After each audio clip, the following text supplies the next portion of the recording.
Vamos a hablar en esta noche un tema bien importante. El año pasado pues tuve el privilegio de acompañarles, estar con ustedes en el aniversario. Pues el Señor y nuestra Madre Santísima quisieron que viniera y me siento muy contentos. Ustedes son una comunidad a quien les guardo mucho aprecio, mucho cariño y pues he tenido mucha cercanía con algunos de ustedes. Y este año vamos a hablar, en este momentito, vamos a hablar sobre el culmen de nuestra fe, el máximo culto que nosotros le entregamos a nuestro Señor. Vamos a hablar sobre la misa, vamos a ver algunos principios en base a lo que nos enseña la doctrina y vamos a ver también procurar explicar lo más rápido, porque solo tengo una hora, menos de una hora, explicar las partes de la misa, pero explicar aquellas partes que muchas veces nosotros como fieles no las sabemos, no las entendemos. Y los sacerdotes las hacen, pero por lo general las hacen en secreto, se le llama, son oraciones secretas, pero es porque como hoy hay música en la misa, al principio en la misa no había música, así que todas estas oraciones la gente las escuchaba, hoy no, pues estamos cantando y no entendemos en algunas ocasiones qué es lo que, solo vemos que el sacerdote levanta la hostia y solo vemos que mueve los labios, pero no sabemos qué dice ni qué significa cada parte, así que vamos a procurar hacer esto. Durante la semana también, de miércoles al sábado, vamos a tener una jornada apologética también acá en la Casa de Piedra, donde vamos a estar hablando sobre algunos aspectos de nuestra fe católica, especialmente cuando le vienen a cuestionar a uno, que porque adoran ídolos, que porque adoran al Papa, que porque todas las cosas que le dicen a uno. Así que vamos a estar explicando todos estos detalles para que usted aparte el tiempo a partir del miércoles. Bueno, vamos a hablar acerca de la misa. Hace unas 3 noches yo estaba hablando con unos hermanos en una comunidad en la ciudad de Easton, en Maryland, sobre la misa. Entonces cuando yo comienzo a hablar, había llegado una persona de visita, que a mí me habían dicho que es protestante y que tenía algunas preguntas, pero no esperaba lo que iba a ocurrir. Viene este muchacho y me dice, empiezo yo, así como ahorita, vamos a hablar acerca de la Santa Misa. Y estaba terminando, ni había terminado de decir cuando me interrumpe, ¿le puedo hacer una pregunta? Entonces, a mí me agarró de sorpresa, yo dije, bueno, está bien, aunque las preguntas las vamos a dejar al final, pero está bien, ¿cuál es su pregunta? ¿Dónde aparece la palabra misa en la Biblia? Ah, no, este ya viene con ganas de pelear, dije yo, bueno. Y le dije, no está en la Biblia. Entonces, ¿por qué hablan de misa? Permítame, le dije yo. Pero usted me está preguntando que dónde está la palabra misa en la Biblia, y ya le dije que no está. Ahora yo le voy a hacer una pregunta. ¿En dónde en la Biblia dice que todo tiene que estar escrito en la Biblia? Le dije. No, pero es que la palabra de... No, pero dígame, ¿en dónde en la Biblia dice que...? Es más, ¿sabe qué? Le dije yo. Búsqueme dónde en la Biblia dice que ese libro se llama Biblia. Búsqueme la palabra Biblia en la Biblia. No aparece tampoco. La palabra Biblia no aparece en la Biblia. Entonces, ¿por qué le llaman Biblia si no aparece en la Biblia? No dice ningún versículo, este libro se llama Biblia. El único lugar donde aparece la palabra Biblia es en la portada que dice Santa Biblia. Pero no aparece en la Biblia. Entonces, ¿por qué le llaman Biblia si no aparece en la Biblia? Eso lo vamos a estudiar el miércoles al sábado. Pero tuve que parar la situación. El muchacho se portó muy grosero, me alzó la voz y yo no dejo que nadie me alce la voz, solo mi mujer. Es la única a la que le permito. Y ese tipo me alza la voz, así que yo le alcé la voz también. Y yo no le ando alzando la voz a nadie. A mi esposa no le alzo la voz porque ya me ha pegado y viera qué duro. Entonces, pero bueno, le tuve que alzar la voz y tuve que hablarle fuerte, pero la misma gente le pidió que o se callara o se fuera. Al final se fue. Pero aquí viene la historia. Quien lo llevó es una muchacha que va a la comunidad, que es católica, pero está viviendo sin el sacramento del matrimonio porque él no se quiere casar. O sea, ¿qué tipo de católica es?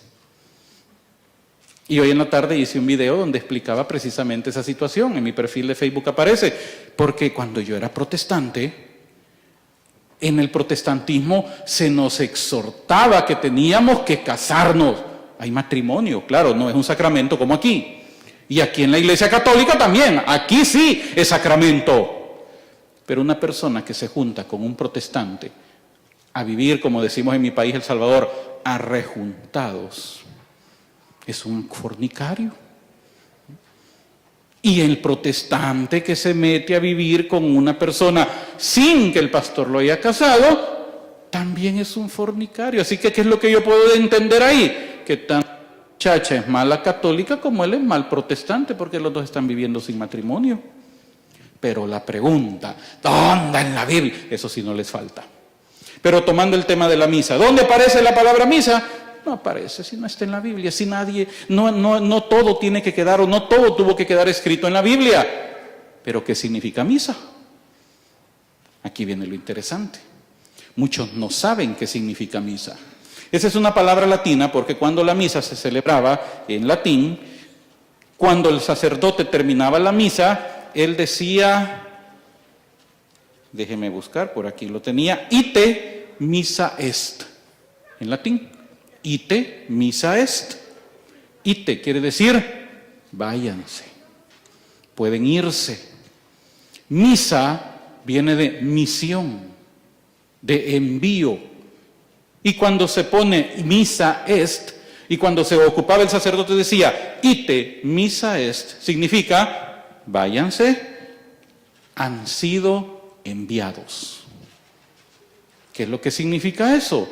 Que después de la misa, cuando el sacerdote nos da la despedida, significa que a partir de ese momento nosotros vamos afuera, vamos al mundo a dar testimonio de la vida como cristianos, a poner en práctica lo que hemos aprendido, a hacer luz en medio de las tinieblas. Eso significa ita missa est. Y de ahí quedó el nombre de la palabra misa. Vamos a misa. Pero muchos no entienden lo que significa venir a misa. Es más, muchos creen que es obligación venir a misa. Mire, hermano, no es obligación venir a misa. A misa no se viene por obligación. A misa se viene por amor, no por obligación. Si usted viene a misa obligado, mejor no venga. ¡Ay! ¿Cómo va a creer? De todos modos, ¿para qué va a venir? ¿Sabe usted? Porque la misa es un pedacito de cielo en la tierra. Lo que se vive aquí en la misa es lo que se va a vivir en el cielo. Y si a usted le aburre aquí, que solo dura 1 hora, ahora imagínese en la eternidad, se va a aburrir. Entonces, ¿para qué va a ir al cielo? Váyase al infierno. Allá no se va a aburrir. Y por eso decía San José María Escrivá, fundador del Opus Dei, tú sientes que la misa es larga, es porque tu amor es corto, decía él. Porque la misa, hermanos, es un momento donde venimos a encontrarnos con Cristo, con el amado. Y Él se nos presenta, Él se nos manifiesta en las 2 partes de la misa. ¿Cuáles son las 2 partes de la misa? En la palabra y luego en la Eucaristía. Ahí se nos presenta Cristo.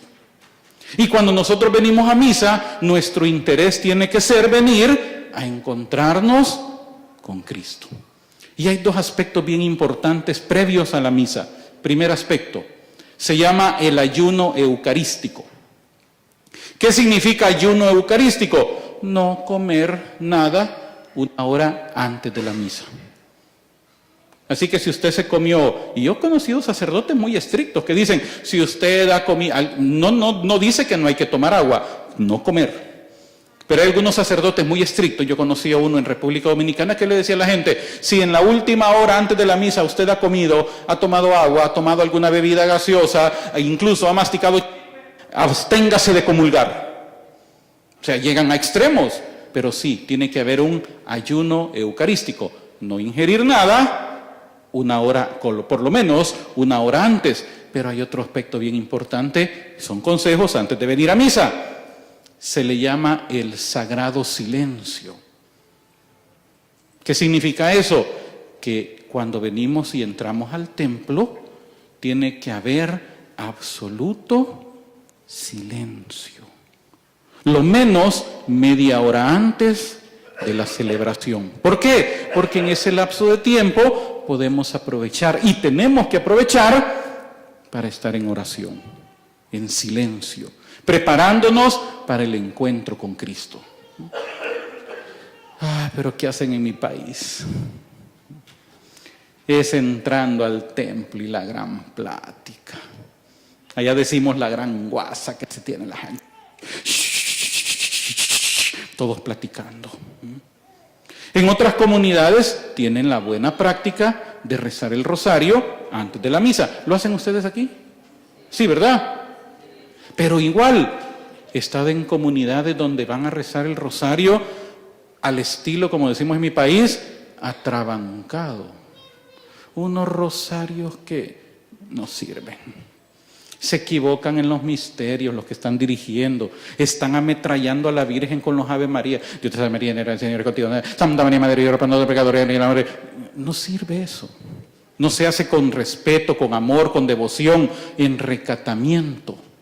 Entonces en la misa, antes de la misa, hay que observar no solo el ayuno eucarístico, sino también el sagrado silencio. Es más, les voy a dar un consejo. Comiencen el sagrado silencio desde su casa. Eso lo hacemos nosotros como familia. Antes de salir a misa, entre menos hablamos mejor. ¿Sabe por qué? Porque el diablo siempre mete su cola cuando uno está por salir a misa.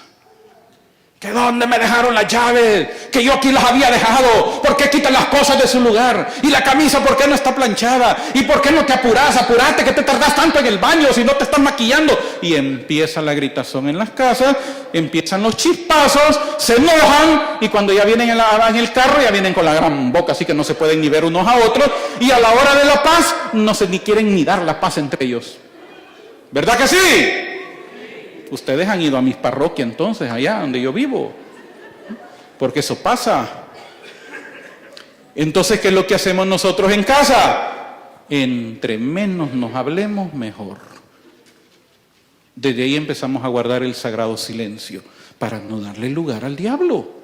Ahora, cuando venimos a la misa, ya venimos con corazón dispuesto. Acuérdese que venimos al encuentro con Cristo, por lo tanto, tenemos que venir con lo mejor para Él. Eso incluye no solo nuestra actitud, incluye incluso nuestro vestuario. Y una premisa que a mí me enseñaron, fíjense, me la enseñaron siendo protestante, sin saber que muchos santos de la iglesia también la enseñaron. Don Bosco, San José María Escrivá, San Luis María Griñón de Montfort. Es la premisa de lo mejor para Dios. Lo mejor para Dios. Y si vamos a venir a un encuentro con Cristo, incluso nuestro vestuario tiene que ser lo mejor. Yo he estado en unas parroquias donde llegan en shorts y con sandalias los hombres, como que a la playa han ido y pasan a comulgar en esa facha. Está bien, vaya al mole en esa facha, pero a Cristo, al encuentro con Cristo, venga bien vestido. Las mujeres, especialmente cuando son los sacramentos, matrimonio más que todo, mire, llegan con unos pedacitos de tela que yo digo, quizás no les alcanzó para comprarse la yarda completa. Hubieran visto cómo conseguían, solo compraron media yarda, que ni les quedan los vestidos. Y ahí vienen y todavía pasan a leer. Cuidado, hermano, lo mejor para Dios. ¿Qué es lo que nos enseña el catecismo con respecto a la misa? Numeral 1345 en adelante. Desde el siglo II, oiga, o sea que esto viene desde el inicio de la iglesia. La iglesia nace en el año 30, Pentecostés. Durante ese siglo, hasta el año 100, se pusieron los fundamentos de la iglesia. Lo vamos a ver en la semana de apologética. Ahí se dieron las escrituras, ahí se dieron la compilación de los escritos, aunque no había un canon todavía, pero ya a partir del segundo siglo, o sea, del año 100 en adelante, hay unos registros donde nos hablan cómo se celebraba el culto para Dios ya desde ese momento. Desde el siglo II, según el testimonio de San Justino Mártir, tenemos las grandes líneas del desarrollo de la celebración eucarística. Estas han permanecido invariables hasta nuestros días a través de la diversidad de tradiciones rituales litúrgicas. He aquí lo que el santo escribe hacia el año 155, o sea, estamos hablando casi 2000 años. 155, para explicar al emperador pagano Antonio Pío, que él gobernó del año 138 al 161, lo que hacen los cristianos. Y empieza San Justino Mártir a decir, el día que se llama Día del Sol. ¿Cuál es el Día del Sol? El Sunday.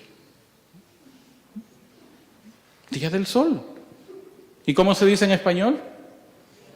El domingo. ¡Ay!, dicen los sabatistas, pero es que es el sábado. Eso era en el Antiguo Testamento.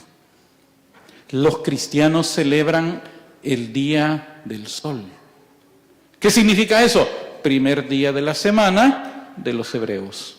Un día después del sábado. Entonces dice que el día que se llama el Día del Sol, tiene lugar la reunión en un mismo sitio de todos los que habitan en la ciudad o en el campo, en un mismo sitio. ¿Cuál es la cuestión de las sectas? Que tienen muchos sitios y cada una predica a su manera. ¿Cuál ha sido la característica de nuestra iglesia? Tienen una parroquia en una ciudad. Si la ciudad es muy grande, pueden tener 2 parroquias o 3 parroquias, pero es por la extensión del territorio. Pero si en un pueblo, aquí aparte de esta parroquia, aquí en Charlottesville, ¿hay otra parroquia? Hay 2 en la ciudad de Charlottesville. Ok, por la extensión territorial. Entonces, los que viven en esta calle para acá, tienen que venir aquí, y los que viven de la otra calle para allá, tienen que ir allá, pero se reúnen en un solo lugar. Sigue diciendo el catecismo, sigue diciendo San Justino Mártir. Primero se leen las memorias de los apóstoles y los escritos de los profetas, tanto tiempo como es posible. Antes no andaban con que 1 hora duraba, ay, pobrecito el cura que se pase de 1 hora. No, allá era tanto el tiempo como sea posible. Leían hasta 3, 4, 5 capítulos de los profetas, leían tal vez la carta completa a los Corintios, leían todo lo que se pudiera. No andaban con precisión que ya se pasó, ya mucho. No, mejor no vayamos ahí porque el padre Jaime mucho se tarda, vámonos donde el otro, que el otro rapidito nos saca. Tanto tiempo como es posible, dice San Justino Mártir.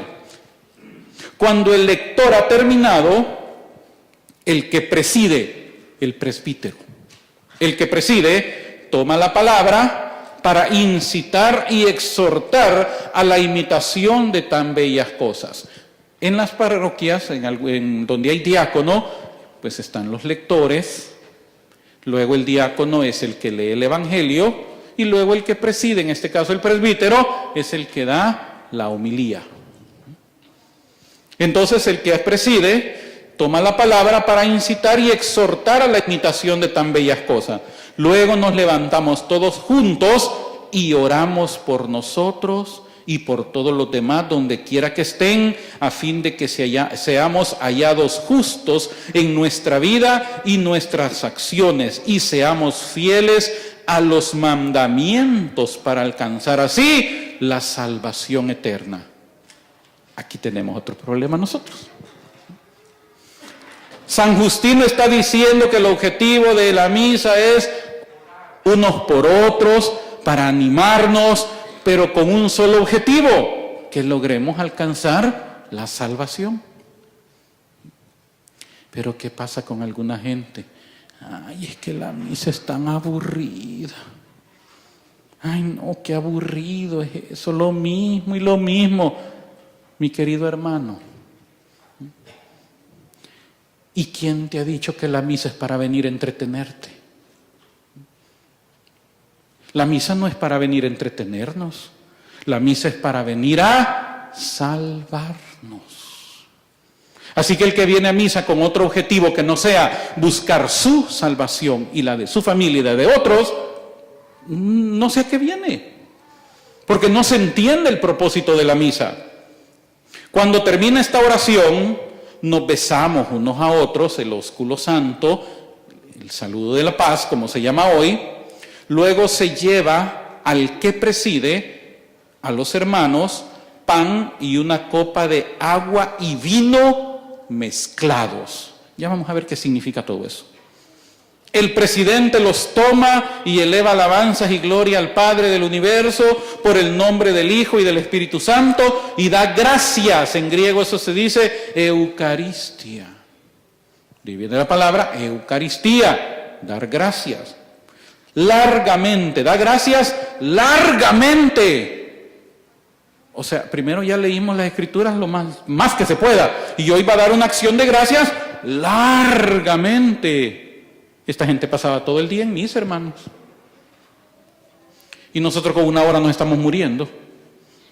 Y esta gente pasaba quizás todo el día. Porque dice, largamente, porque hayamos sido juzgados dignos de estos dones.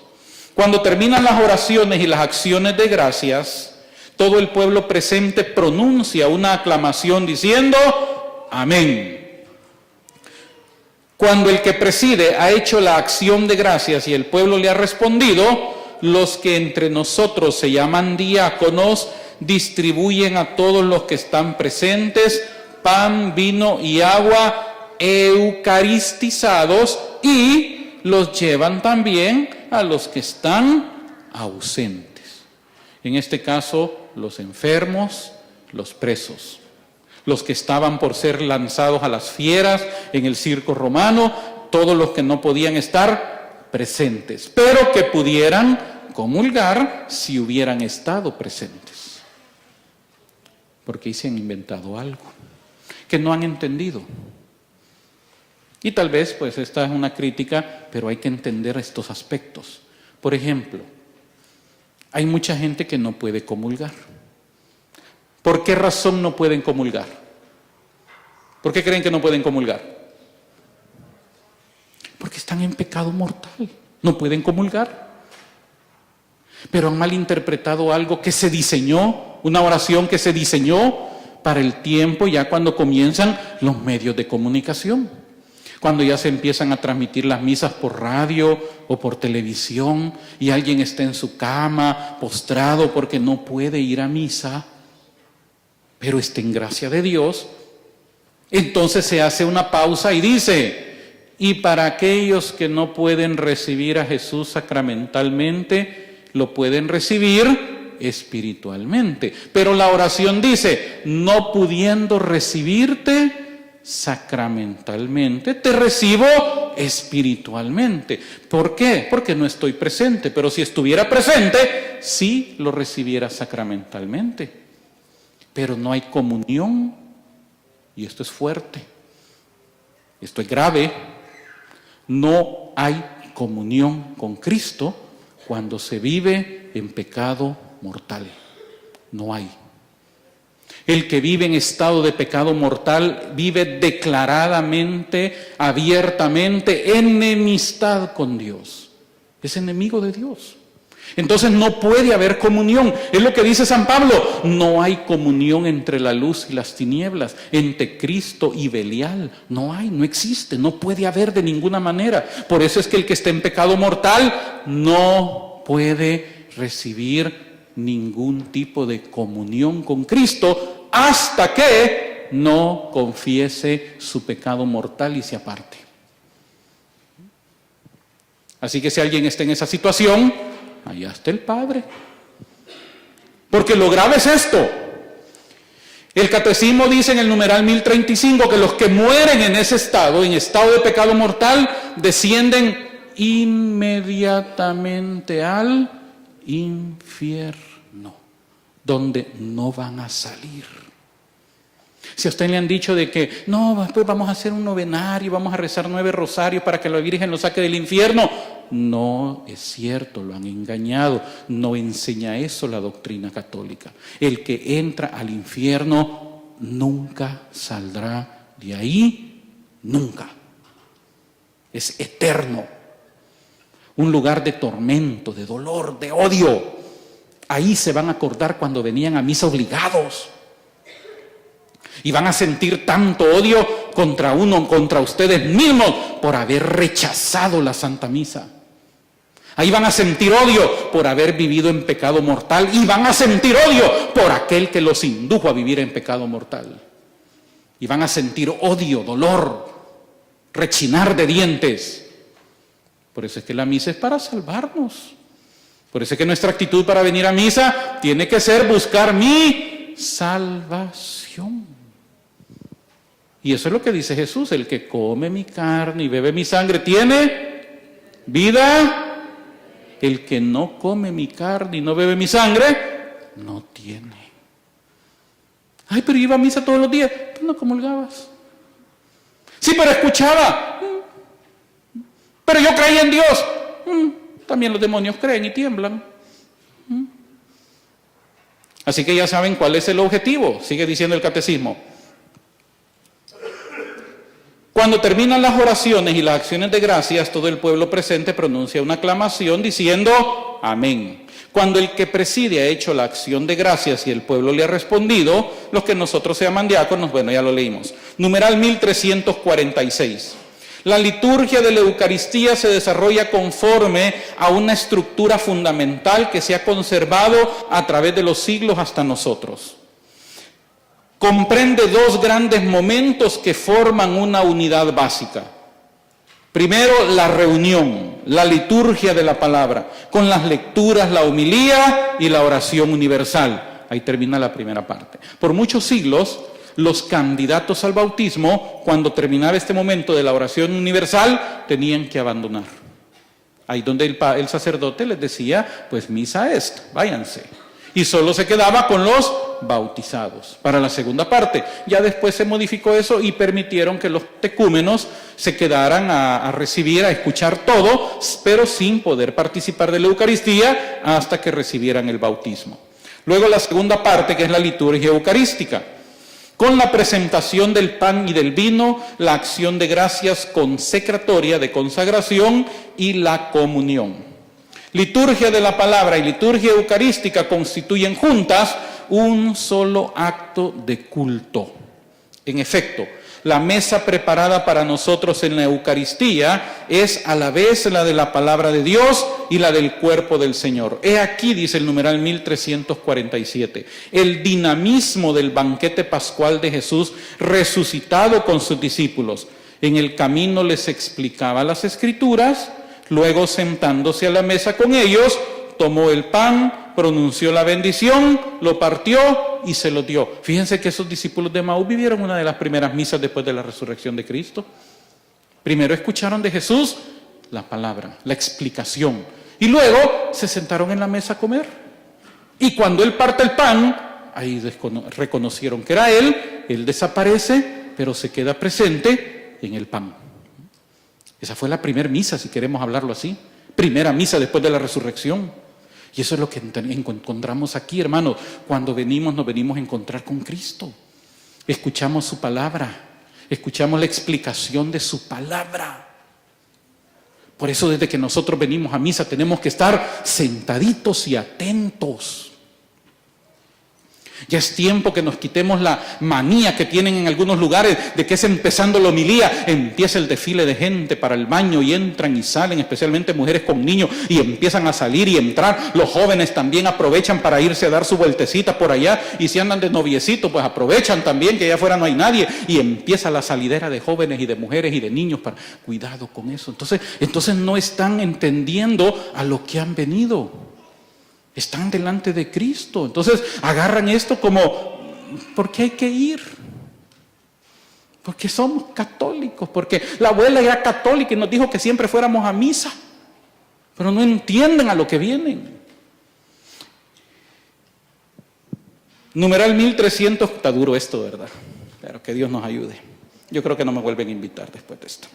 Bueno, numeral 1348, todos se reúnen. Los cristianos acuden a un mismo lugar para la asamblea eucarística. A su cabeza está Cristo mismo, que es el actor principal de la Eucaristía. Es el sumo sacerdote de la nueva alianza. Él mismo es quien preside invisiblemente toda celebración eucarística. Por eso el sacerdote utiliza esas vestiduras. Porque en el momento que él empieza a vestirse, él empieza a revestirse de Cristo. Y cada vestidura, el símbolo tiene un significado. Cuando él empieza a poner, desde que él empieza a ponerse el alba, él hace una oración, se pone el símbolo, se pone la estola, y después el símbolo, y después la casulla, y en cada momento él va haciendo una oración porque cada uno de esos elementos tiene su propio significado. Y cuando él aparece, no es el Padre Jaime. Es Cristo el que está en persona es Cristo, Él está actuando en persona de Cristo. Es Cristo el que está ahí delante de nosotros. Ay, pero ese cura es un bandido, ese cura. Sí, pero cuando ya está revestido, es Cristo. Es Cristo. Sí, pero ese cura vive en pecado. Sí, pero cuando él se reviste, es Cristo. Que a él Dios le va a pedir cuenta. Ese es problema de él con Cristo. Pero cuando él está delante de nosotros, es Cristo el que está actuando. Como representante suyo, el obispo o el presbítero, actuando in persona Christi Capitis, preside la asamblea, toma la palabra después de las lecturas, recibe las ofrendas, dice la plegaria eucarística. Todos tienen parte activa en la celebración, cada uno a su manera. Los lectores, los que presentan la ofrenda, los que dan la comunión y el pueblo entero cuyo amén manifiesta su participación. Bueno, vamos a saltarnos todo esto porque son muchos. Usted puede buscar hasta el numeral 1355 del Catecismo que explica la misa. Hoy vamos a ver algunos detalles importantes. ¿Por qué la misa tenemos que valorarla con mucho amor? Desde que la misa comienza, es una oración. Cuando venimos a misa, nuestra actitud tiene que ser una actitud de oración. Venimos a orar. El sacerdote nos está dirigiendo en la oración. Los ritos iniciales. La misa tiene sus partes. Primera parte, que es la liturgia de la palabra, comienza con los ritos iniciales. Hay ciertos letritas en rojo, el padre me prestó esto, pero este librito, el mismo librito está en el misal, el libro que lo ocupa, y aparecen unas letritas en rojo. Estas letritas en rojo se llaman rúbricas. El sacerdote tiene que tener mucho cuidado de hacer tal y como dicen las rúbricas, no puede inventar. Él no puede venir y decir, hoy lo voy a hacer de otra manera, hoy voy a decir otra cosa. No puede, invalida la misa, comete sacrilegio. Él tiene que hacer todo tal y como está aquí, incluyendo las oraciones. No puede saltarse partes, no puede decirlo de otra manera. Yo decía antes, bueno, pero si este sacerdote tiene tantos años celebrando, ¿y por qué no se la...? Pero ya, mejor yo que acabo de venir a la iglesia me lo puedo de memoria todo lo que está diciendo, pero él tiene que estarlo leyendo como que no se lo pudiera de memoria. Él se lo puede poner muy bien de memoria, pero el mismo misal romano le obliga a él a leerlo tal y como está. Aunque se lo pueda de memoria, tiene que leerlo. Por eso siempre va a tener el misal enfrente, el leccionario, ahí lo va a tener. Entonces comienzan los ritos iniciales. ¿Qué es lo que nos dice la rúbrica? Las letritas en rojo. Reunido el pueblo, el sacerdote con los ministros va al altar mientras entona el canto de entrada. Es empezando, en algunas parroquias se tiene la costumbre de sonar la campanita como una indicación que en ese momento nos ponemos de pie. Si hay procesión de entrada, pues entra el sacerdote junto con los que están con él, con los ministros, entran los monaguillos, acólitos con la cruz, con las velas, entran los lectores, entran los ministros, entra el sacerdote por último. Se hace la procesión de entrada. Cuando llega al altar, el sacerdote con los ministros hace la debida reverencia, besa el altar y si juzga oportuno, lo inciensa. Después se dirige con los ministros a la sede. ¿Cuál es la sede? ¿Cuál es la sede? Es la silla, aquella donde está, allá, es esa sillita. Y si se fija, está más alta que los demás. ¿Sabe qué significa? Porque ahí se sienta el que preside. Es un indicador de que ahí se sienta el que está presidiendo. Se dirige a la sede, terminando el canto de entrada, el sacerdote y los fieles de pie se santiguan. Ahora, aquí comienza la misa, propiamente. Y la misa comienza invocando el nombre de la Trinidad. ¿Qué es lo que hacemos en ese momento? En el nombre del Padre, es el sacerdote, y del Hijo, y del Espíritu Santo. Y el pueblo responde, amén. Ahí ya tenemos ya nuestra primera participación. Luego, el sacerdote extendiendo las manos saluda al pueblo con una de las fórmulas siguientes. Ay, déjeme ver cuántas fórmulas.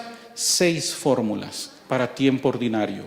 Hay fórmulas para tiempo de Adviento, fórmulas para tiempo de Cuaresma. Entonces el sacerdote ocupa cualquiera de estas fórmulas. La más común es, el Señor esté con ustedes. Y nosotros respondemos, ¿y con qué? Y con tú. Ay, ¿cómo le vas a hablar de tú? La liturgia dice que sí. Así es. Vamos a hacer lo que dice la liturgia. Y en la liturgia nosotros respondemos, y con tu espíritu. Luego el sacerdote pues da algún saludo, alguna situación, alguna pues bienvenida, pero luego viene la otra parte. El sacerdote, el diácono u otro ministro idóneo puede hacer una monición muy breve para introducir la misa del día, o cuando hay monitores, hacen una monición. En algunos casos la monición al inicio, antes de la procesión de entrada, pero bueno, después de todo eso viene el acto penitencial. A continuación se hace el acto penitencial con alguno de los siguientes formularios.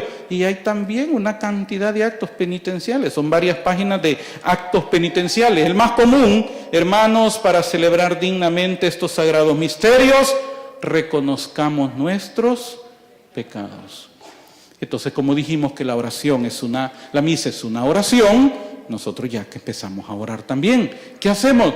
Agachamos la cabecita, cerramos los ojos y le pedimos perdón a Dios por nuestros pecados, y el sacerdote nos va a dar en ese momento una absolución, pero es una absolución para pecados veniales. Una mentirita que no era pecado mortal, un mal pensamiento que usted ya reconoció, un enojo, cualquier situación, pecado venial. No funciona para los que están en pecado mortal. Para eso solo funciona la confesión sacramental. Y apúrese antes que se va a ir el Padre, porque usted no sabe si va a amanecer mañana.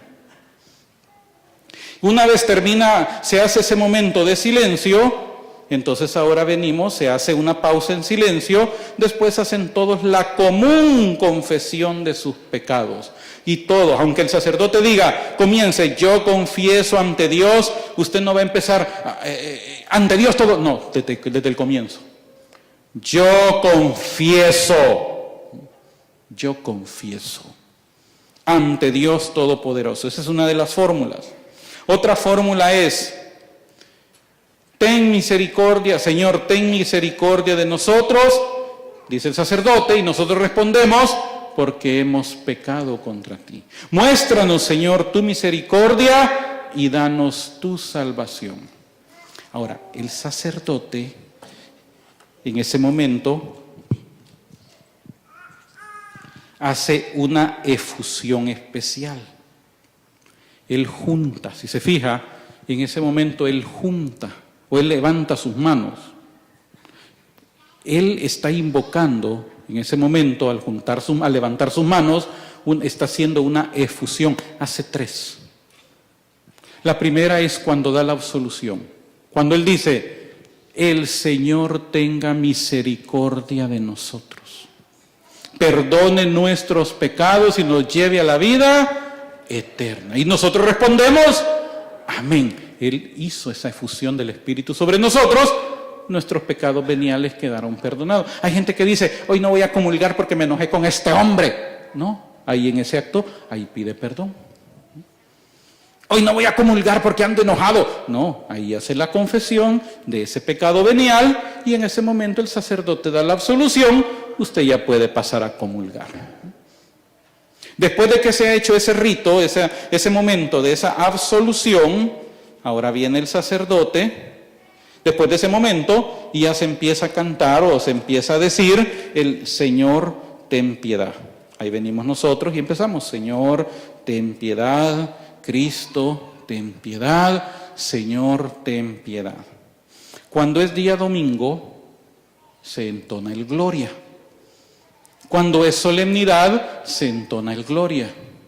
Cuando es Cuaresma, no se entona el Gloria. Y cuando es Adviento también, ¿verdad? O en Adviento se canta el Gloria. ¿Quiénes son los de liturgia aquí? Les estoy haciendo un examen. Cuando, yo no sé por qué, pero cuando yo doy estas enseñanzas, no hay ni catequistas, ni de liturgia, no hay nadie, no vienen. Si es día domingo o solemnidad, siempre y cuando el tiempo litúrgico no lo prohíba, se entona el Gloria. Una vez se termina el Gloria, aquí viene ya la oración colecta. ¿Qué es la oración colecta? De acuerdo al tiempo litúrgico, el sacerdote hace una oración. Por ejemplo, ahorita estamos en tiempo ordinario. Mañana, ¿qué domingo es? ¿Qué número? Tercer domingo de tiempo ordinario. Entonces, mañana tiene su propia oración colecta. ¿Y cuál es la oración colecta de la tercera semana del tiempo ordinario? Dice, el sacerdote levanta sus manos y dice, Dios Todopoderoso y Eterno, dirige nuestros pasos de manera que podamos agradarte en todo y así merezcamos en nombre de tu Hijo amado abundar en toda clase de buenas obras. Por nuestro Señor Jesucristo, tu Hijo, la fórmula para terminar. Esa es la oración colecta. Oración. ¿Qué significa eso? Que Él está orando. Y al estar orando Él, ¿qué estamos haciendo nosotros? Orando. Ay, pero como estamos viendo para otro lado, pensando que, ay, si apenas lleva 5 minutos esto, Dios mío, faltan 55 minutos para que termine. Híjole, ¿cómo irá el partido ahorita? ¿Irán ganando? ¿No irán ganando? Es que, ¿por qué tenían que poner el partido a la hora de la misa? Hombre, ¿qué más? En lugar de estar orando. Termina el momento de la oración, ahora viene propiamente la liturgia de la palabra. ¿Qué es lo que hace el sacerdote? El sacerdote se sienta, el lector va al ambón, lee la primera lectura que todos escuchan, sentados, escuchan. El lector tiene que ser alguien que sepa leer, para que la gente escuche bien.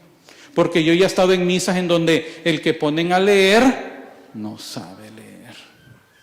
Un día estaban leyendo el libro de Apocalipsis y el Señor recibió el poder. El texto dice el poder, el dominio y el reino por los siglos de los siglos. Poder, dominio y reino. Pero el que leyó no leyó dominio, sino que dijo, y el Señor recibió el poder, el demonio y el reino. Cambió dominio por demonio. No podía leer. Y la gente que no lee la Biblia tampoco dice, ay, al Señor se le dio el demonio también. Si es que estaba poniendo atención. Por eso es que el lector tiene que saber lo que va a hacer, leer bien, estudiar bien antes de pasar a leer. Todo tiene un momento, la reverencia ante el altar, luego pasar, lectura bien pronunciado, lectura de mañana, vamos a ver cuál es la lectura de mañana del profeta, lectura del libro del profeta Jonás. En aquellos días el Señor volvió a hablar a Jonás y lo lee. Y cuando termina, hace una pequeña pausa y dice, palabra de Dios. Y nosotros respondemos, te alabamos, Señor. Pero hay algunos que llegan así, miren. Lectura del profeta Jonás. En aquellos días el Señor volvió a hablar a Jonás Y le dijo, levántate y vete a Nínive, la gran capital, para que me el mensaje que te voy a indicar. Se levantó Jonás y se fue a Nínive como le había mandado el Señor. Nínive era una ciudad enorme, gracias falta 3 días para recorrerla. Jonás caminó durante un día, pero andando entre 40 días. Palabra de Dios. No, hombre, si cuesta, mientras que a uno le cuesta el Spanish, ya que le lean de esa manera, no las hace, pues. Uno sale como en el arca de Noé. Le pasa a uno eso. Ustedes se acuerdan del arca de Noé, ¿verdad? ¿Quiénes entraron al arca junto con Noé y su familia? ¿Quiénes? Los animales. Y después del diluvio, después de los días que estuvieron flotando hasta que se secó, ¿quiénes salieron del arca aparte de Noé y su familia? ¿Evolucionaron? ¿Cambiaron? ¿Los monos se hicieron humanos? ¿O qué pasó? Salieron igual de animales. Y eso nos pasa mucho cuando venimos a misa. Venimos como que vamos al arca de Noé, entramos animalitos y salimos igual de animalitos porque no entendimos lo que pasó aquí. No hubo un cambio, porque no hubo una vivencia, no nos encontramos con Cristo. Venimos porque había que venir. Entonces se hace la lectura, luego pasa el salmista, entona el salmo, ya sea que se haga cantado o se haga recitado o se haga de las dos maneras. En mi parroquia nosotros con mi esposa somos lectores y cuando toca el salmo no lo hacemos cantado. El coro canta la antífona, nosotros lo leemos, porque si yo me pongo a cantar, hermano, no, hombre, eso va a ser un desastre, hermano. Viera, cuando yo canto, yo mejor no canto. Mire, cuando yo canto y estoy en Estados Unidos, se ve el agua caliente. Y cuando estoy en mi casa se ve el agua completamente. No sirvo ni para cantar en la ducha. Ahora imagínense, me pongo a cantar un salmo aquí, Dios los libre a todos. Entonces no, allá se hace la antífona cantada y a uno lee. Si me toca a mí el salmo, pues ya lo leo o al que le toque. Después viene la proclamación del Evangelio. Nos ponemos de pie en el momento del Evangelio. Oiga lo que dice.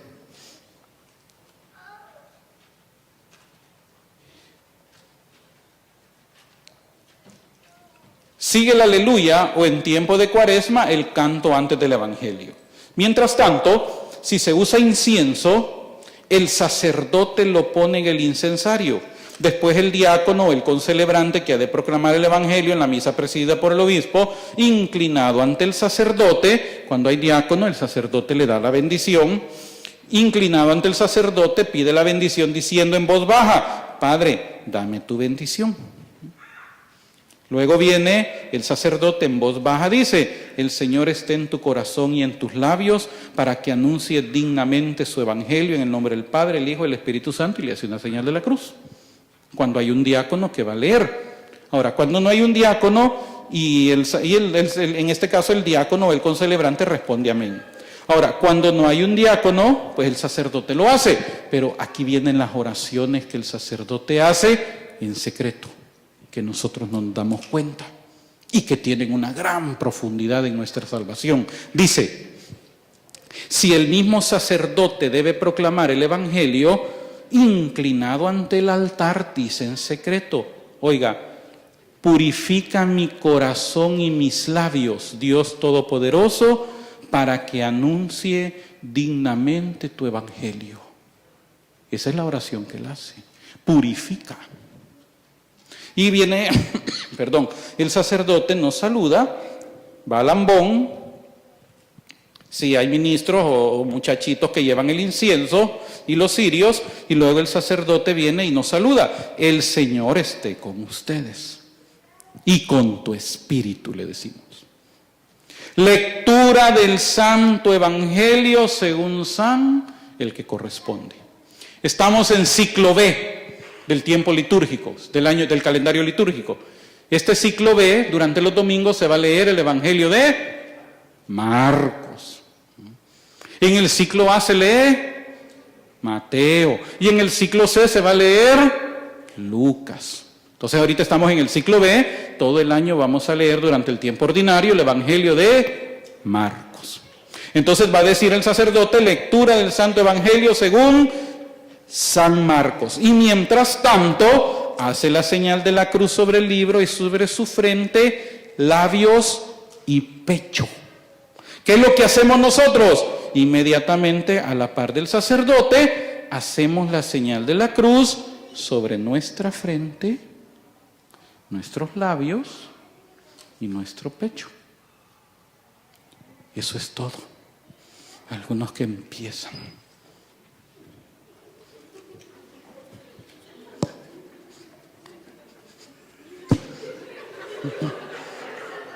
Porque yo los he visto. Y hacen un montón de malabares. No. Frente, que significa, Señor, pon tus palabras en mi mente. Labios, pon tu palabra en mi boca. Pecho, pon tu palabra en mi corazón. Nada más.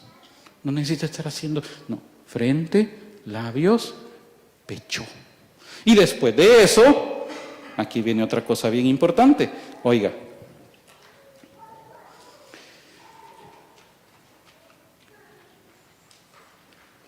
Hace la señal de la cruz, el pueblo aclama, gloria a ti, Señor, se incensa, si va a haber incienso, luego que se termina de leer, el sacerdote dice, palabra del Señor. Nosotros respondemos, gloria a ti, Señor Jesús. Ahora, en ese momento, después el diácono, si hay diácono, lleva el libro al celebrante y éste lo besa, o si no el sacerdote besa. ¿Se ha fijado que después de que él proclame el evangelio, él besa el libro? ¿Se ha fijado, verdad? En ese momento él hace esta oración. Él dice, las palabras del evangelio borren nuestros pecados. ¿Se da cuenta? O sea que a la hora de que escuchamos la proclamación del evangelio, Dios nos sigue perdonando nuestros pecados. Pero como no sabemos, nos paramos y ahí estamos esperando que termine de leer, ¿verdad? Para que nos sentemos y ahí estamos. Esperando, porque una vez termine de leer, una vez nos sentamos, entonces ya me levanto yo para ir al baño. Ya me levanto para ir a ver el teléfono allá afuera, ya me levanto para ir a ver quién me ha escrito, a ver quién comentó de mi foto. Y no nos damos cuenta de lo que estamos desperdiciando acá. Luego tiene lugar la homilía. Esa es obligatoria todos los domingos y fiestas de precepto y se recomienda en los días de semana. Acabada la homilía, si la liturgia del día lo prescribe, se hace la profesión de fe. Ahí viene el credo, hay diferentes fórmulas. Está el credo de los apóstoles, el símbolo de los apóstoles, que es el credo largo. Está el credo de Nicea-Constantinopla, que es el credo que causó la división de las iglesias ortodoxas. Porque cuando se hace el concilio de Nicea-Constantinopla, en ese credo dice, creo en el Espíritu Santo, Señor y dador de vida, que procede del Padre y del Hijo. ¿Verdad que se dice? Pero vienen los del rito latino, el rito oriental, los ortodoxos, griegos, rusos, coptos, siríacos, todos estos, que son parte de la Iglesia Católica, pero vienen y le dicen al Papa en ese momento, no se dice así. El Espíritu Santo no viene del Padre y del Hijo, el Espíritu Santo viene del Padre por el Hijo. Pero vino el Papa y dijo, no, viene del Padre y del Hijo. Por esa y se separaron, ya tienen más de 1000 años separados. Y ahí está la iglesia luchando para que regresen, pero ellos han dicho que hasta que no quiten la I, no regresan. Y ningún papa la va a quitar, ahí se van a estar. Ese es el ecumenismo, que ellos regresen, pero ellos son católicos. Y el derecho canónico dice que si usted está allá por Rusia y no hay una iglesia católica, en no sé cuántos kilómetros a la redonda, y las únicas que hay son iglesias ortodoxas, usted puede ir a misa a una iglesia ortodoxa y comulgar porque ellos son tan católicos como nosotros. Igual ellos, cuando ellos vienen a este país y no hay una iglesia ortodoxa en todo este lugar, ellos pueden venir a la iglesia católica y comulgar y es tan católico como ellos. Pero ellos dicen hasta que no se quite la I. Está la otra fórmula donde el sacerdote hace las preguntas. ¿Creen en un solo Dios? ¿Creen en Jesucristo? ¿Creen en el Espíritu Santo? Y el sacerdote dice, creen, pero nosotros respondemos, sí creo, porque la fe es personal. Bueno, Termina ese momento, ya para ir terminando vamos a entrar, se hace la oración de los fieles, donde se ora por las intenciones, etcétera. Pero ahora viene el momento fuerte de la misa. Toda la misa es fuerte, pero viene el momento fuerte, donde entra la liturgia eucarística. Acabada la liturgia de la palabra, los ministros colocan en el altar el corporal, el purificador, el cáliz y el misal. Mientras tanto puede ejecutarse un canto adecuado. Yo trabajé con un sacerdote por 7 años en El Salvador, que cuando era tiempo de Cuaresma, penitencia que él se había autoimpuesto, y nos ponía la penitencia a nosotros también, no había música en la Cuaresma, no había música. Pero ahí donde él explicaba la misa, y se hacían todas las oraciones que se hacen aquí, que no las escuchamos por estar cantando.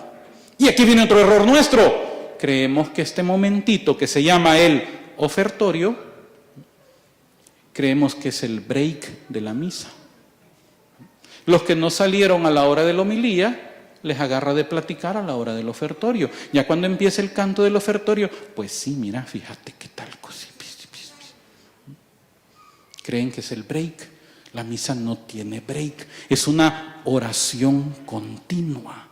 Y ahora que vamos a entrar en este momento, es un tiempo de oración más profunda todavía. Porque se está preparando la mesa, el altar, donde en unos minutos Cristo se va a hacer presente para nosotros.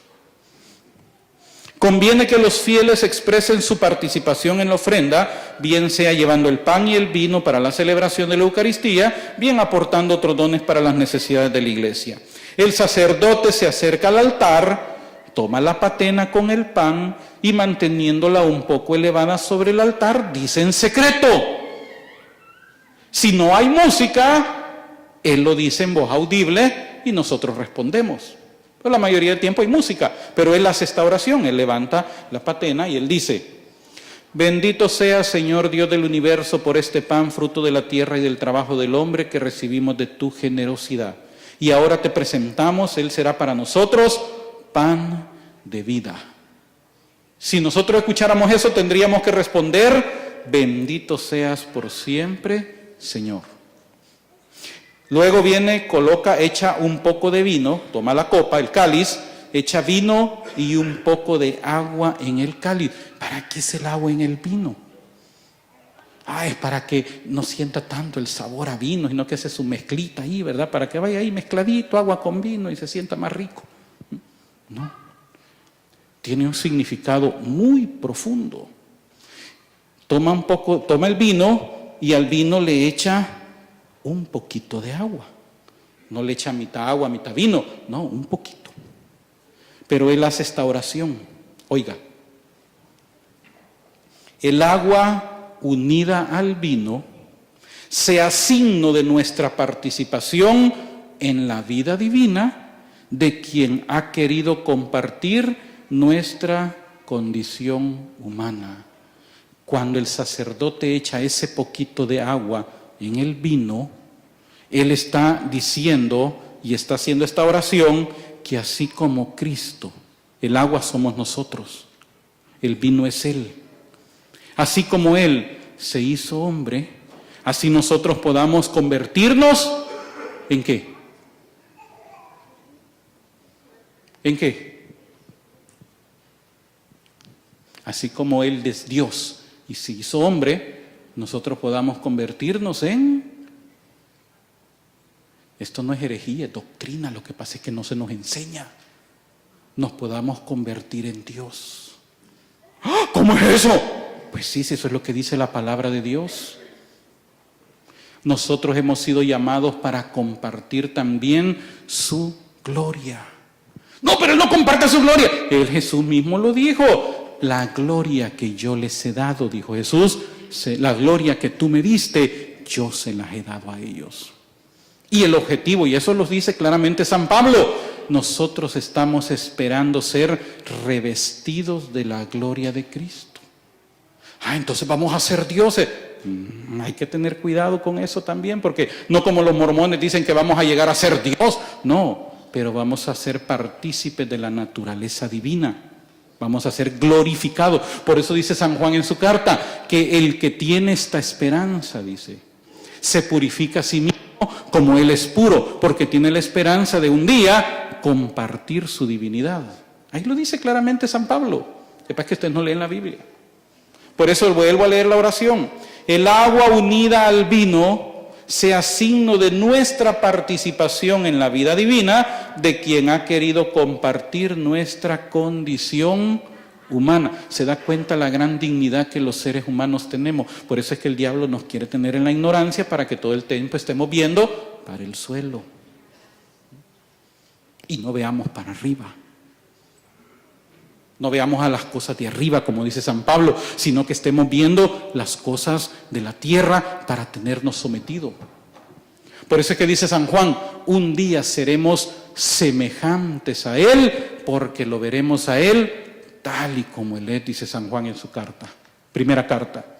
Y el que tiene esa esperanza se purifica a sí mismo, como Él es puro. Seremos semejantes a Él.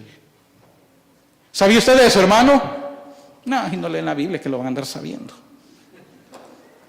Luego viene el sacerdote, toma la copa y dice: bendito sea, Señor Dios del universo, por este vino, fruto de la vida y del trabajo del hombre, que recibimos de tu generosidad. Y ahora te presentamos, Él será para nosotros bebida de salvación. Y respondemos: bendito seas por siempre, Señor. Por eso es que cuando comemos el pan y bebemos el cáliz, estamos teniendo salvación. Por eso es que el que no come ni bebe no tiene salvación. ¿Se da cuenta qué grave es esto? Luego viene el Señor, el sacerdote, se inclina, dice en secreto: acepta, Señor, nuestro corazón contrito y nuestro espíritu humilde, y que este sea hoy nuestro sacrificio y que sea agradable en tu presencia, Señor Dios nuestro. Luego viene el sacerdote, se lava las manos y hace esta oración: lava del todo mi delito, Señor, limpia mi pecado. Terminado eso, se para frente a nosotros y dice: oren, hermanos. Estamos orando, pero hoy vamos a orar más fuerte. Oren, hermanos, para que este sacrificio mío y de ustedes sea agradable a Dios Padre Todopoderoso. Y respondemos: que el Señor reciba de tus manos este sacrificio para alabanza y gloria a su nombre, para nuestro bien y de toda su santa iglesia. Luego hace la oración por las ofrendas y entra la plegaria eucarística. Hay varias plegarias eucarísticas. Bueno, empieza la plegaria eucarística con el prefacio: el Señor esté con ustedes y con tu espíritu. Levantemos el corazón. Desde el momento que el sacerdote antes dice oremos, ya nos paramos. Algunos tienen la costumbre que cuando el sacerdote dice levantemos el corazón, creen que ahí es la hora de levantarse, porque dice levantemos el corazón, se levantan. Ya antes se ha levantado uno. Luego dice: demos gracias al Señor, es justo y necesario. Y luego da el prefacio. Hay prefacios de Adviento, hay prefacios de tiempo ordinario, hay prefacios dominicales, prefacios de Cuaresma, prefacios de Pascua, prefacios de difunto, prefacios de la Virgen. Son una cantidad de prefacios. ¿Pero qué son los prefacios? Oraciones. Veamos algún prefacio por aquí del tiempo que estamos ahorita, tiempo ordinario. Dominical, tiempo ordinario. No hay, pero hay varios prefacios. Veamos este prefacio de bautismo. Ok, aquí hay uno. Prefacio dominical. Solo hay uno aquí, pero son 9. Prefacio noveno dominical. En verdad es justo bendecirte y darte gracias, Padre Santo. ¿Qué está haciendo el sacerdote? Orando. ¿Qué estamos haciendo nosotros? Orando. Por eso hay que cerrar nuestros ojitos en este momento también y escuchar la oración que el sacerdote hace, acompañándola con oración. Fuente de la verdad y de la vida, porque nos has convocado en tu casa en este día.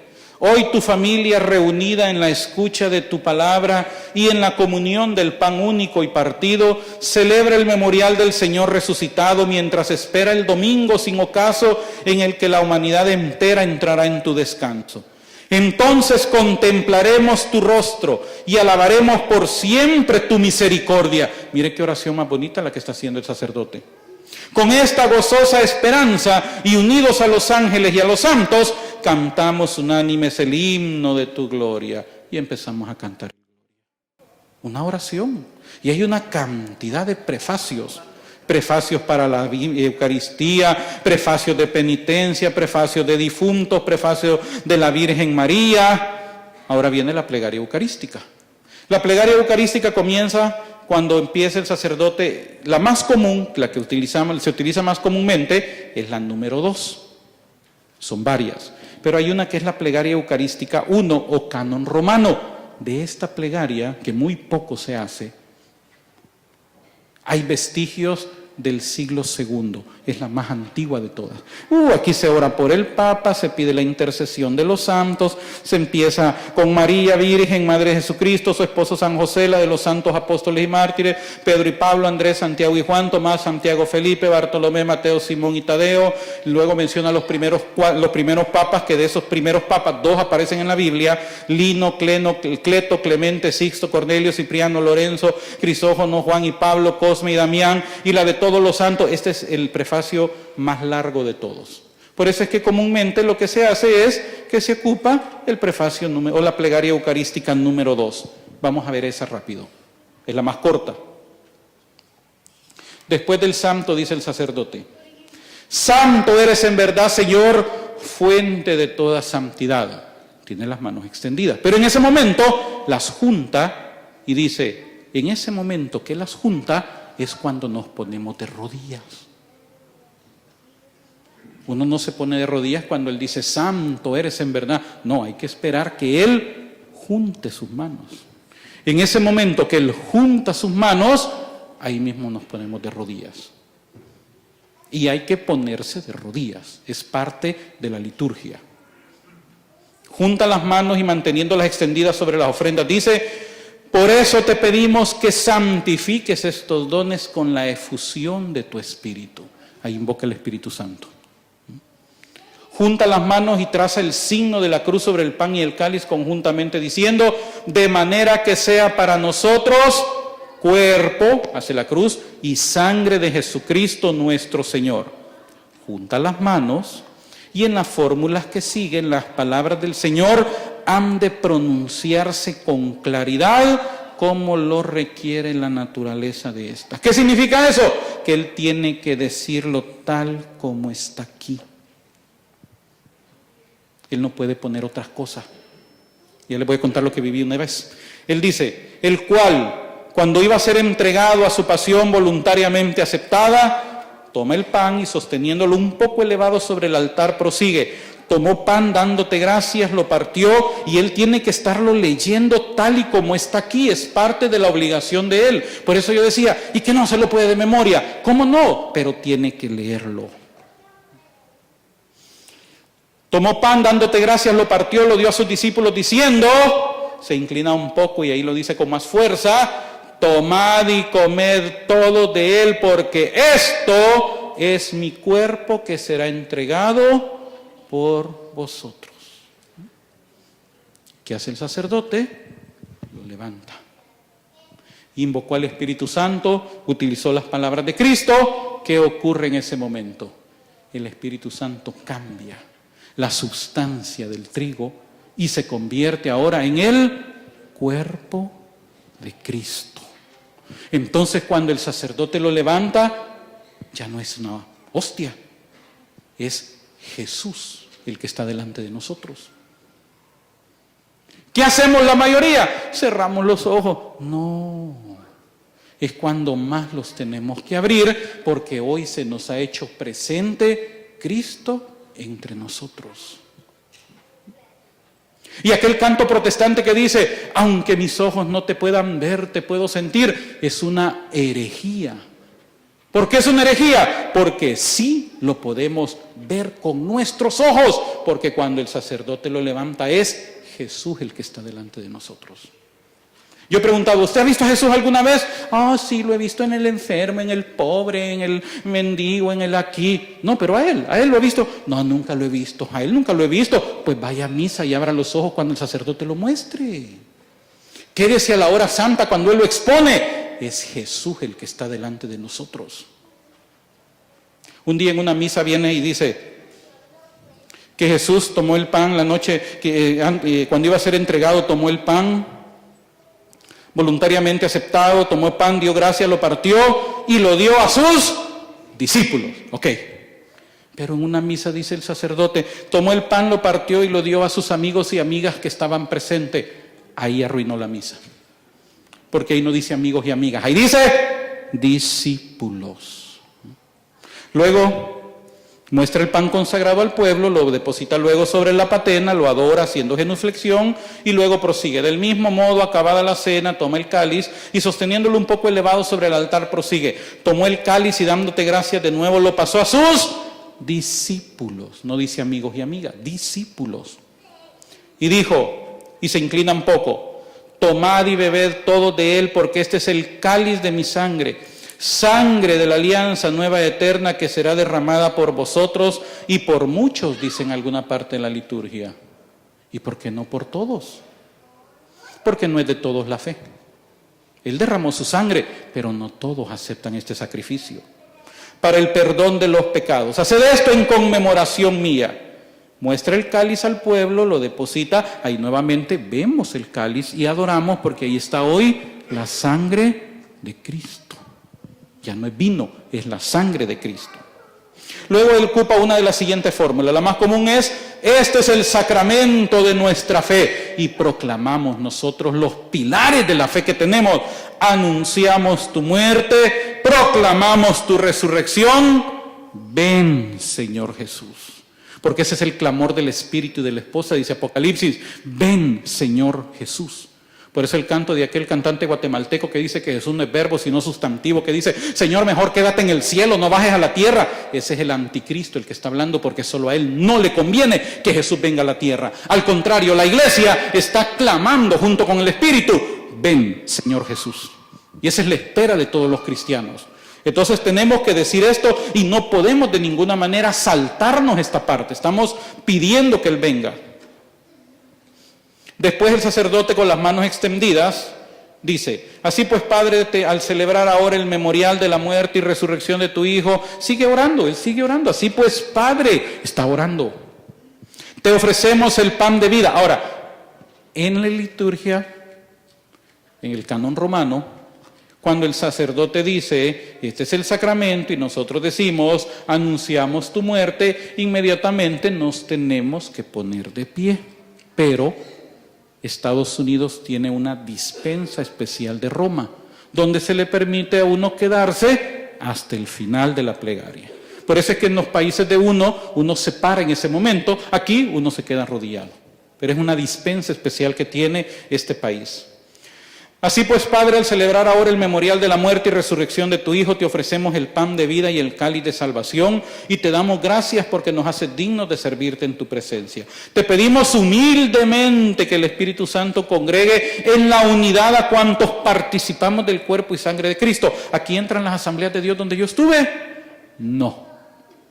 ¿Por qué? Porque las asambleas de Dios no creen que es el cuerpo y la sangre de Cristo. Creen que es un memorial, un símbolo, una galleta. Aquí entran ortodoxos, luteranos y anglicanos o episcopales, que aún creen que Cristo está presente en la Eucaristía.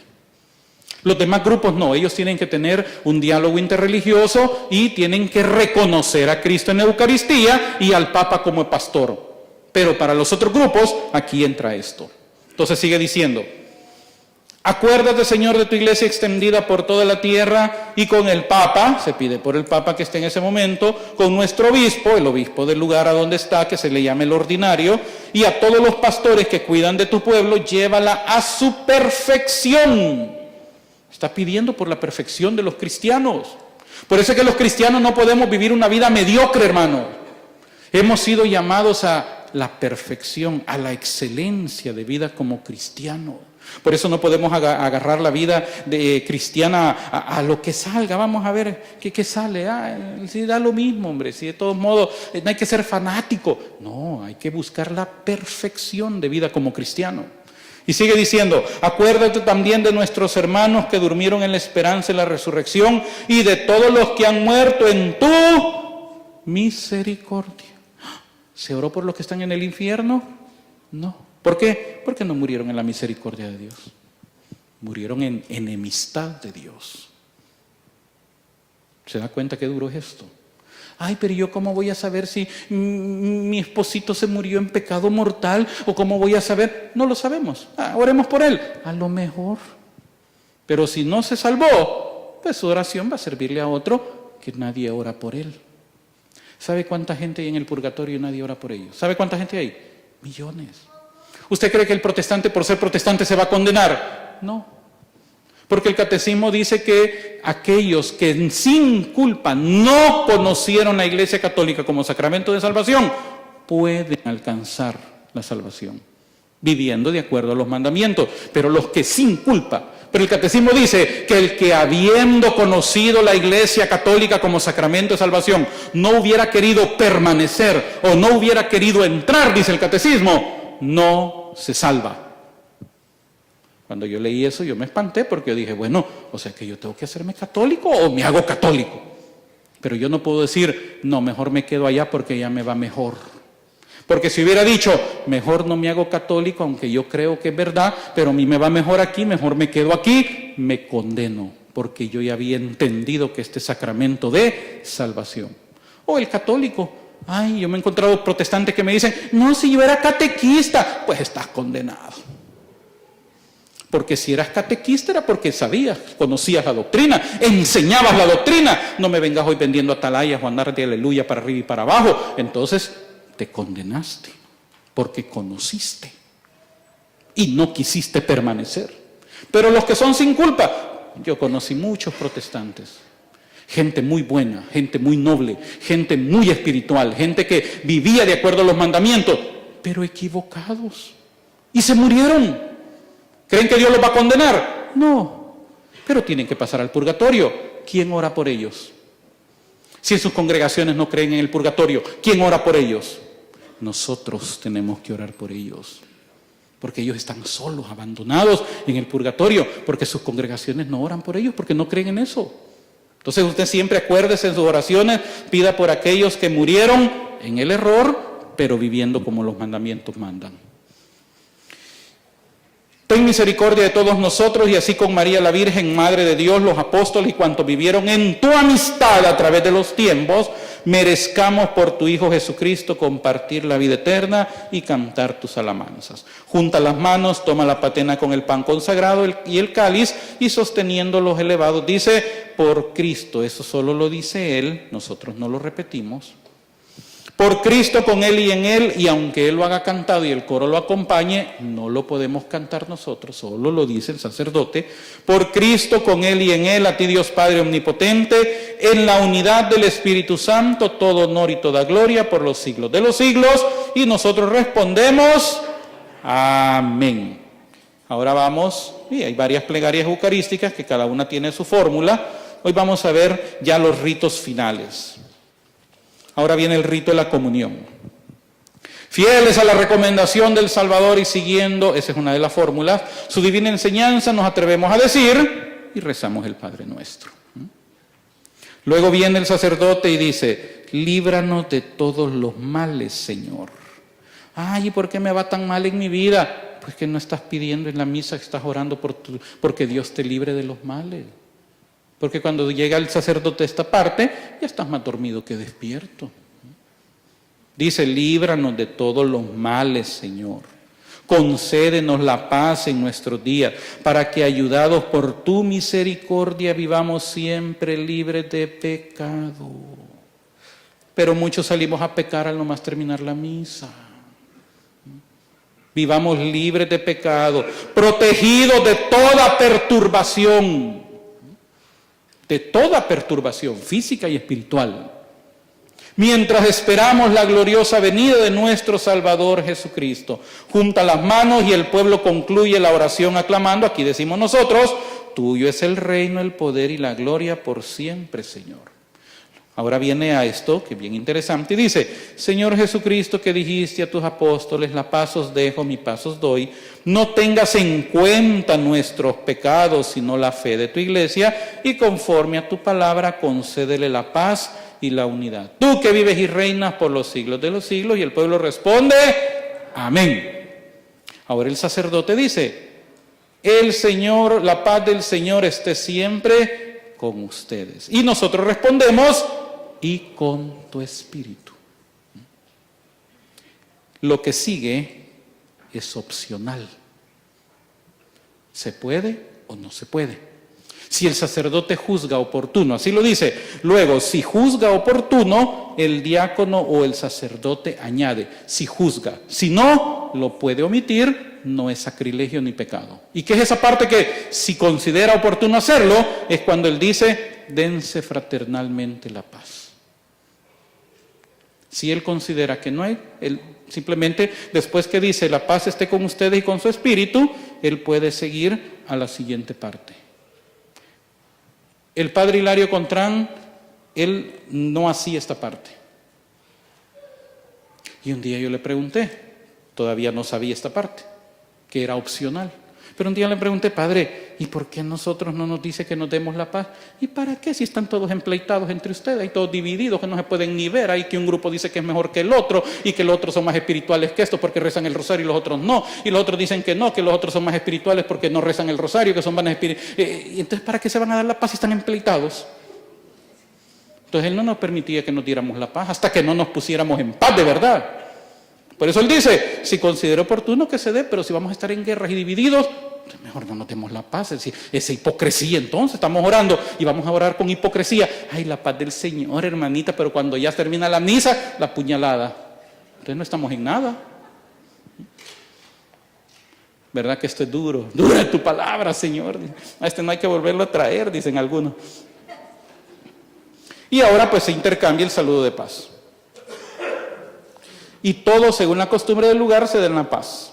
Después toma el pan consagrado, el sacerdote lo parte sobre la patena y deja caer una parte del mismo en el cáliz. ¿Se ha fijado qué hace eso? Oiga lo que dice el sacerdote, lo dice en secreto.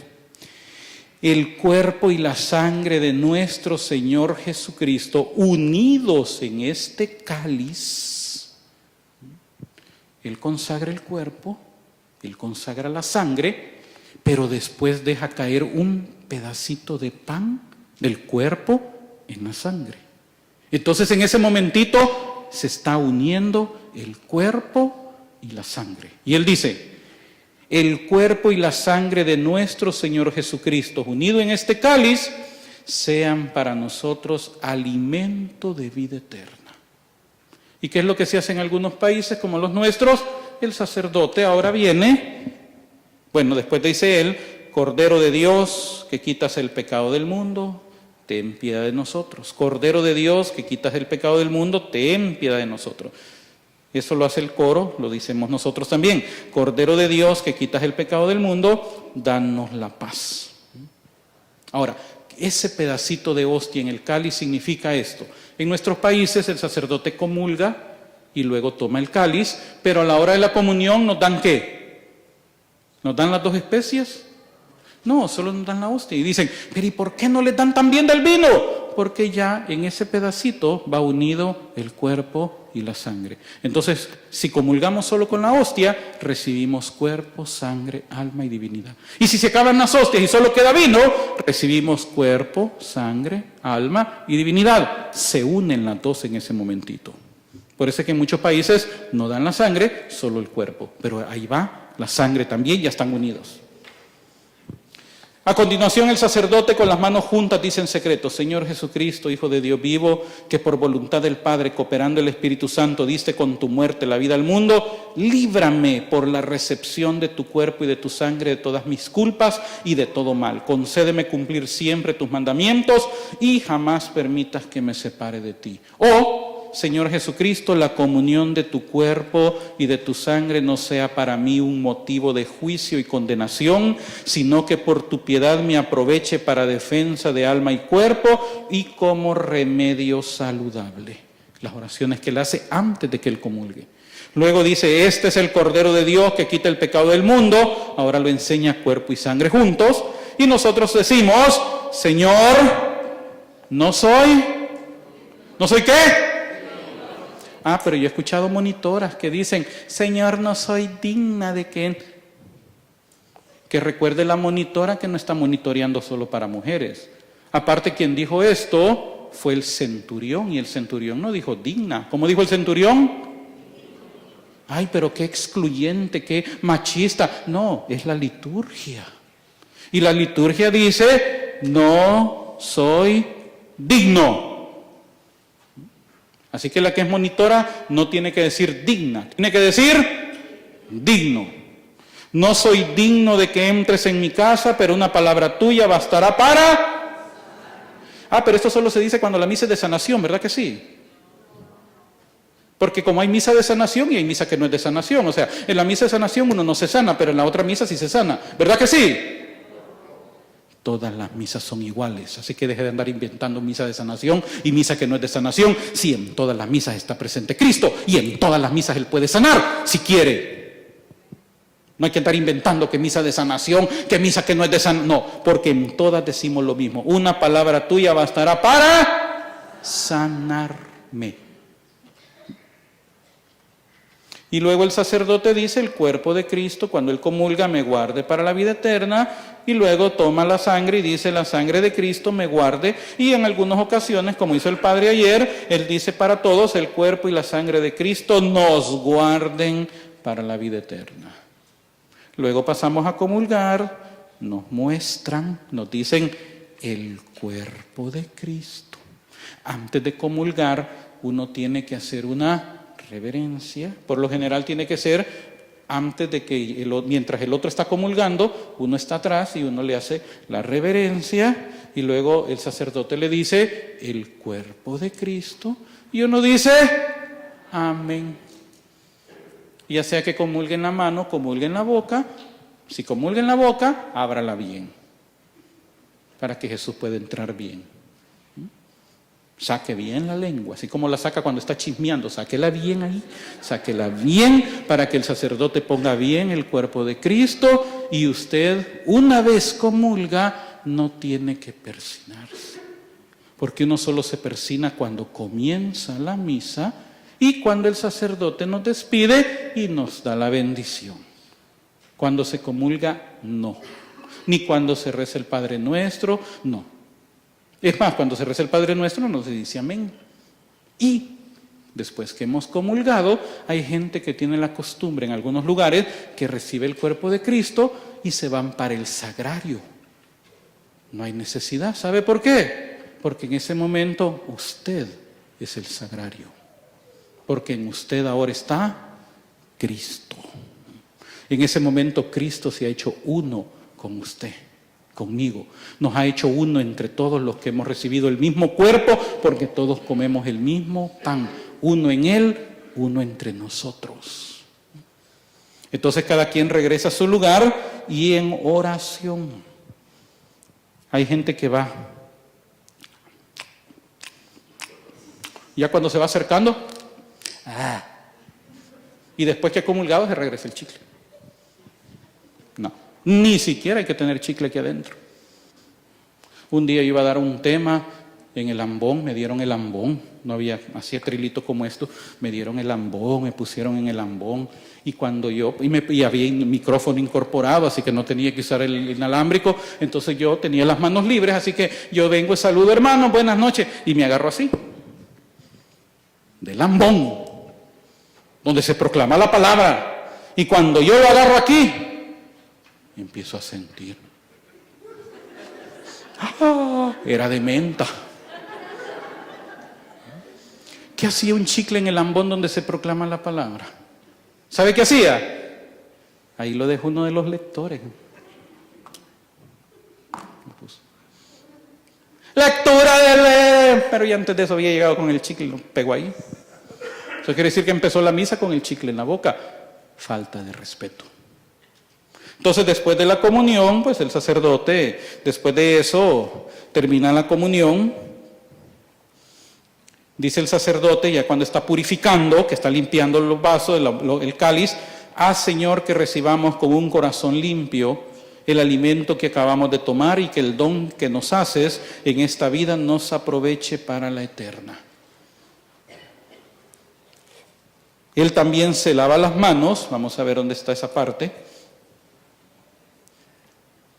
No, eso lo hizo antes. Cuando él se lava la mano, se le hace la oración que el Señor purifique. Bueno, después dice, oremos, nos ponemos de pie y se hace la oración final. Terminamos y ahora viene el sacerdote y nos da la bendición. El Señor esté con ustedes y con tu espíritu. Viene la tercera efusión. La primera es la absolución. La segunda, la consagración. La tercera, cuando Él dice, el Señor esté con ustedes y con tu espíritu, Él junta sus manos y dice, y la bendición de Dios Padre Todopoderoso. Ahora hace la señal de la cruz. Padre, Hijo, y nosotros, Padre, pero bien hecho. Padre, Hijo, y el Padre, Hijo y Espíritu Santo desciendan sobre ustedes. Amén. Ahí donde en latín entonces hubiera dicho, misa est, ide, misa est. Pero como lo dice en español, pueden ir en paz.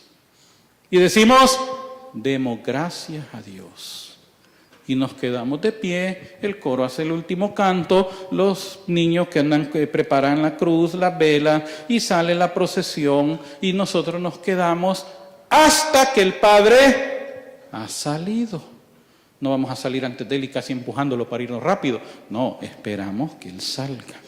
Cuando Él ha salido, ya podemos salir en orden, en silencio, en oración, a vivir lo que hemos celebrado. Esa es la misa. Ay, qué aburrido. Pues no vengas, ándate al cine y así se te va a divertir, pero te vas a ir al infierno. Ahora, si te quieres salvar, tenés que venir a misa. Y venir desde temprano con el corazón dispuesto. Con el corazón dispuesto a encontrarnos con el amor de nuestros amores, con Cristo. Cuando yo descubro todo esto siendo protestante, ¿sabe qué dije? No, hombre, ya no, yo tengo que estar aquí. Yo disfruto cada misa. Y yo le doy gracias a Dios que tuvo misericordia de mí, de mi familia, y por eso disfrutamos la misa. Y participamos en la misa. Porque no hay nada más grande en esta vida, hermanos, que venir a misa. No hay otra cosa. Podemos rezar el rosario, podemos hacer asambleas, podemos hacer esto, pero absolutamente nada sustituye la misa. Así que mis queridos hermanos legionarios, parte de los requisitos para ser legionario es de venir a misa. Y si se va a meter en serio, tiene que venir a misa todos los días, algo así dice el manual, ¿verdad? Medio lo he leído. Tiene que venir a misa todos los días, no por obligación, sino porque hay que aprovechar cada momento para encontrarnos con nuestro Señor. Amén. En el nombre del Padre, del Hijo y del Espíritu Santo. Gracias te damos, Señor, por este momento que hemos reflexionado, por la paciencia de mis hermanos, Señor. Y te pedimos que nos ayudes para entender y valorar más este santo sacrificio, donde tú te nos haces presente. Sacrificio incruento, como le llama la doctrina, donde te ofreces nuevamente por nosotros, actualizas, renuevas el sacrificio que hiciste por nosotros en la cruz. Gracias te damos, Señor, porque nos alimentas con tu cuerpo, con tu sangre. Gracias, Señor, porque te haces presente y te podemos adorar. El cielo baja a la tierra en ese momento, Señor, y nos haces participar de un ratito del cielo, Señor, preparándonos cuando estemos por toda la eternidad en esa cena de las bodas del Cordero, donde tú vas a celebrar, tú mismo vas a celebrar, donde vamos a poder estar contigo por toda la eternidad. Ayúdanos a amar esta misa, Señor, la Santa Misa. Ayúdanos a amar este culto divino, Señor. Ayúdanos a venir desde que salimos, antes de que salgamos de nuestra casa, anhelando este encuentro contigo, Señor. Y que cuando vengamos ya con ese corazón ardiendo de amor por verte, Señor, por escucharte, cuando nos hablas, cuando nos explicas las Escrituras y cuando luego nos partes el pan para poder tener acceso a esa vida eterna que tú tienes preparado para nosotros. Ayúdanos a amar la misa, a valorar la misa, que toda nuestra vida gire alrededor de este encuentro del cielo con la tierra, de este encuentro tuyo con nosotros. Cuando tú te hiciste humano para que nosotros compartamos tu naturaleza divina. Gracias te damos y también, Señor, pedimos la intercesión de nuestra Madre María. ¿Cuántas misas no estuvo contigo, Señor? ¿Cuántas veces no estuvo, Señor, disfrutando ese momento cuando tú volvías otra vez en el pan y ahora está contigo por toda la eternidad? Que así como ella, también nosotros en ese silencio, en ese recato, podamos disfrutar ese encuentro contigo, Señor. Pedimos que interceda por nosotros, por todos los que estamos aquí, para que podamos sentir ese ardor, ese fuego de amor en nuestro corazón. Y que cada vez que vengamos aquí a este encuentro contigo, su intercesión nos ayude para que nuestro corazón estalle de amor al encontrarnos contigo. Gracias te damos, Señor, por estar con nosotros y quedarte entre nosotros y vivir en nosotros. Por Jesucristo nuestro Señor. Amén. Dios te salve María, llena eres de gracia, el Señor es contigo. Bendita eres entre todas las mujeres y bendito es el fruto de tu vientre Jesús. Santa María, Madre de Dios, ruega por nosotros pecadores, ahora y en la hora de nuestra muerte. Amén. Gloria al Padre y al Hijo y al Espíritu Santo, como era en el principio, ahora y siempre, por los siglos de los siglos. Amén. En el nombre del Padre, del Hijo y del Espíritu Santo. Amén. Muchas gracias, hermanos. Hay material que he traído, pero es un material bien diferente. Hoy no he traído CDs, sino que lo que he traído es mi página web. Hay unas tarjetitas, hay una lista de audios, está el testimonio, está un tema sobre, dos temas sobre María, el ocultismo. Entonces lo que usted hace, ingresa a mi página web, entra a la parte que dice escuela, pone un código que aparece en la tarjetita, eso le da ingreso a la escuela donde están todos los materiales y usted escoge el que quiere, solo le toca ahí, ingresa el código y lo descarga en su teléfono. Ya le queda en su teléfono, lo puede pasar a su laptop, lo puede quemar, como sea, pero la ventaja es que no es un CD y no le puede salir dañado, el audio está completito. Y otra ventaja, los CDs se tenían que dar a $10, el audio cuesta 5, o sea, mucho mejor, más económico y usted nos ayuda con nuestro ministerio de esa manera. Así que voy a tener ahí en el receso por si usted quiere colaborar con nosotros en nuestro ministerio. Muchas gracias, hermanos, Dios los bendiga y gracias por la invitación, perdón que me pasé.